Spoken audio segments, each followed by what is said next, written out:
ও বান্দা, আর 18 দিন পরে তুমি একটা ফরজ নামাজ পড়বা, এক রাকাত। 70টা ফরজ ইবাদত করলে যেই সব আমি তোমারে সেই সব দান করে দেব। সুবহানাল্লাহ। ও মুসলমান ইমানদার আল্লাহর গোলাম, আর মাত্র 18 দিন পর কেউ যদি একটা নফল নামাজ পড়ে, একটা নফল ইবাদত করে, আল্লাহ তাআলা একটা ফরজের সব তার আমলনামায় দিয়ে দিবেন। সুবহানাল্লাহ। বলেন না দেখি আর কয়দিন বাকি আছে? রমজানের প্রস্তুতি নিতে হবে তো। জোরে বলেন, রমজানের প্রস্তুতি নিতে হবে তো। এই জন্য রমজানের প্রস্তুতি নেওয়ার জন্য যারা এখন গতবার রোজা করে নাই, যে সমস্ত যুবকরা রোজা রাখো নাই, যে সমস্ত মা বোনেরা রোজা করো নাই, এই বছর এখন থেকে নিয়ত নাও, 70 গুণ সব নেওয়ার জন্য রেডি হয়ে যাও। আল্লাহর নবী দোয়া করতেন, আল্লাহুম্মা বারিক লানা ফি রজবা ওয়া শাবানা ওয়া বাল্লিগনা রমাদান। আয় আল্লাহ, রমজানের আগে যেন তুমি আমারে মৃত্যু দিও না, রজব শাবানের বরকত দান করে দাও। ও দয়ার মালিক, মালিকের কাছে নবী দোয়া করত, আল্লাহ রজবের বরকত চাই, শাবানের বরকত চাই, আর রমজান পর্যন্ত আমি আমার হায়াত চাই আল্লাহ। কারণ রমজান মাস এমন একটা পাওয়ারফুল মাস, যেই মাসের মধ্যে আল্লাহ তাআলা বলতেছে, বান্দা তুই একবার সূরা ফাতিহা পড়, কেমন এখন পড়লে তোর যে নেকি পাইবি, আমি আল্লাহ রমজানের মধ্যে 70 গুণ তোর নেকি বাড়ায় দেব। সুবহানাল্লাহ বলেন না? এই রমজানের মধ্যে আরো একটা কথা আছে, রোজা অবস্থায়, দাঁড়ায়া নামাজ অবস্থায় কেউ যদি কোরআনুল কারীমের সূরা তিলাওয়াত করে, ওযু অবস্থায় নামাজের ভিতর পড়ে, মালিক বলতেছে তার বিহিসাব আমি আল্লাহ তাআলা তার জন্য দান করে দেব। সুবহানাল্লাহ। বিহিসাবের এর কোনো সংখ্যা নাই, কত আল্লাহ দিবেন এটা আল্লাহ তাআলাই ভালো জানেন।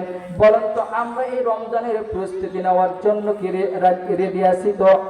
আছি, আমরা আছি।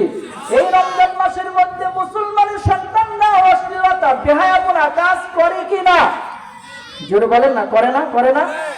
এই আজ থেকে আমরা ওয়াদাবদ্ধ হব, নিজে রোজা করব, রমজানের মধ্যে কোনো অশ্লীল কাজ আমরা করতে, বলেন না, দেব করতে দেব না।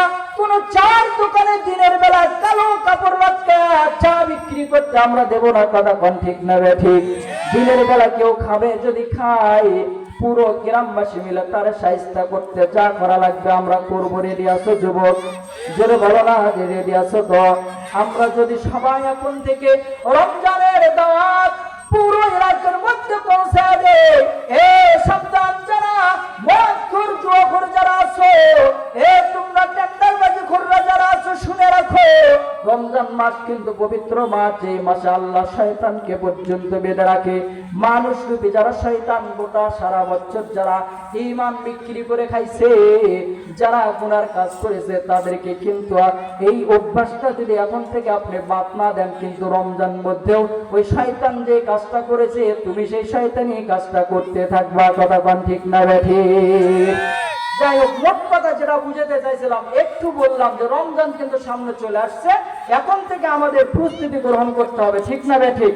তো সূরাতুল আনফালের মধ্যে আমি আয়াতে কারিমা তেলাওয়াত করেছি, মনে আছে? মনে আছে?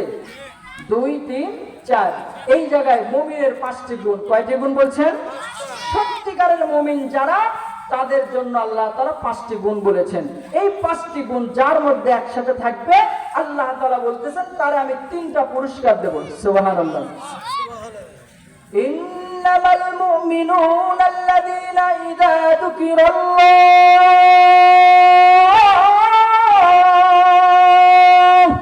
আল্লাহু আকবার। ইন্নামাল মুমিনুনা আল্লাযীনা ইযা যুকিরাল্লাহ,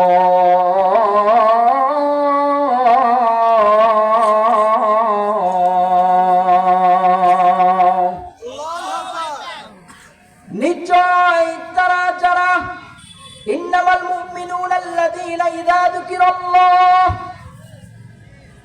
নিশ্চয় যখন তারা আল্লাহ তাআলার নাম যখন শুনবে, তার ভিতর আল্লাহ তাআলার ভয় সৃষ্টি হয়ে যাবে। সুবহানাল্লাহ বলেন না?